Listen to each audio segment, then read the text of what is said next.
Hello, welcome again. We are solving some questions of theory of machine. The topic is gears and gear trains. Question number 35 and 34 and 35 carries a common statement. The statement is a compact machine shown in the figure. This is the figure. Okay. Shown in figure below is used to create a drive a desired thrust force by using rack and pinion. So this is your 1000 Newton thrust. The input gear is mounted on the motor shaft. So this is the input gear and it is mounted on the motor shaft. The gears have involute teeth of 2 mm module. The module of gears are 2 mm. Question number 34. If the drive efficiency is 80%, the torque required on the input shaft to create 1000 Newton output thrust.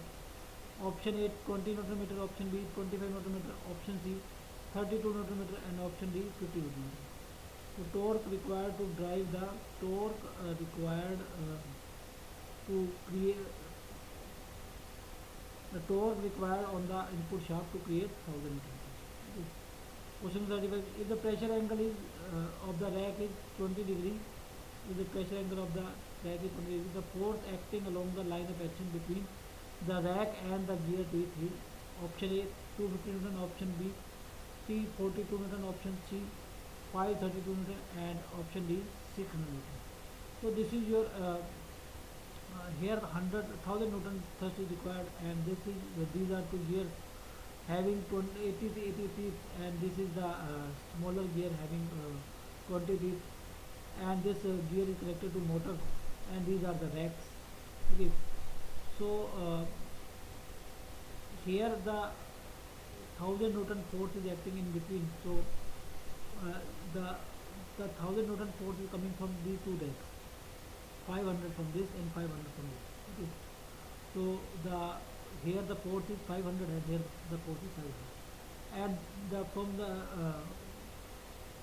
for this portion the force is coming from gear 2.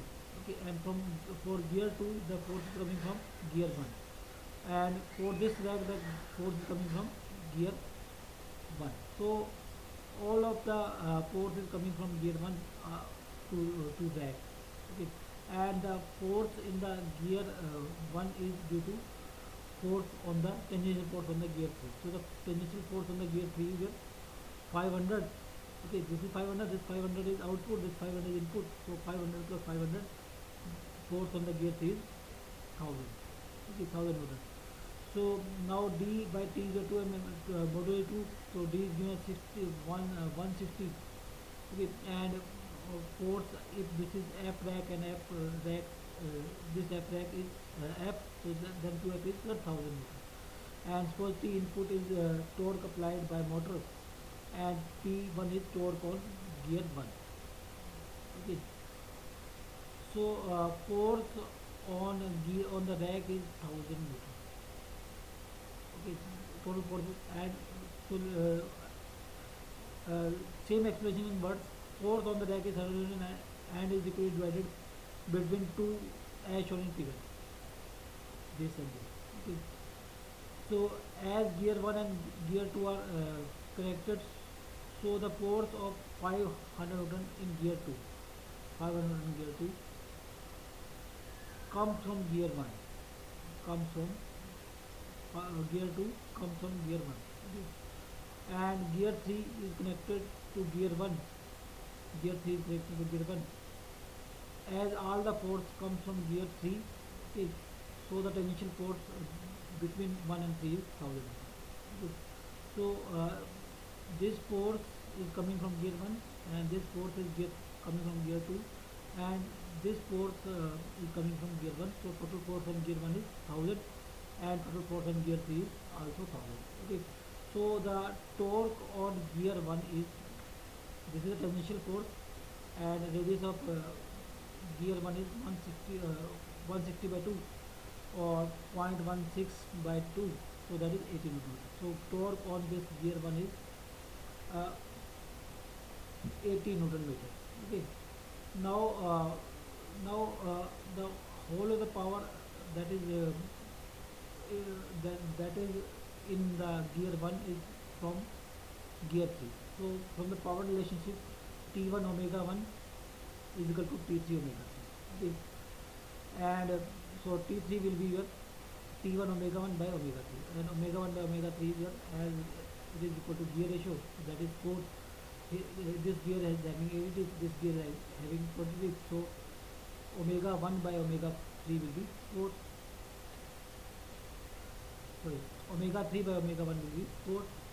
So T3 will be 20 Newton meter. So torque on gear 3 is your 20 Newton meter. Okay. So when efficiency is considered, torque required on the input shaft is, because this is the torque on gear 3, and gear 3 is further driven by a motor. So the torque on the input shaft is uh, torque required on the input shaft to generate a torque of 20 Newton meter in the gear 3 is your 20 by efficiency. So more torque is required to generate this much of torque on the gear 3. So that is 25 Newton meter. So the torque required on the input shaft is 25 Newton meter. Okay. So now second question is, if the pressure angle of the rack is 20 degrees, the force acting along the line of action. So this is the force acting tangentially to the rack is 500. Okay, this is a tangential force. So the total force along the line of action is tangential force by cos pi. So cos pi is given as 20. So resultant force will be 532. Okay, 532 Newton, because this is your tangential force, and there will be radial force. Okay, and resultant of 2 is your resultant force. So as angle is 20 degrees, so resultant will act in this direction. Okay, so it will be, angle is 20 degrees, so it will be F tangential by cos pi. F tangential is 500. So answer is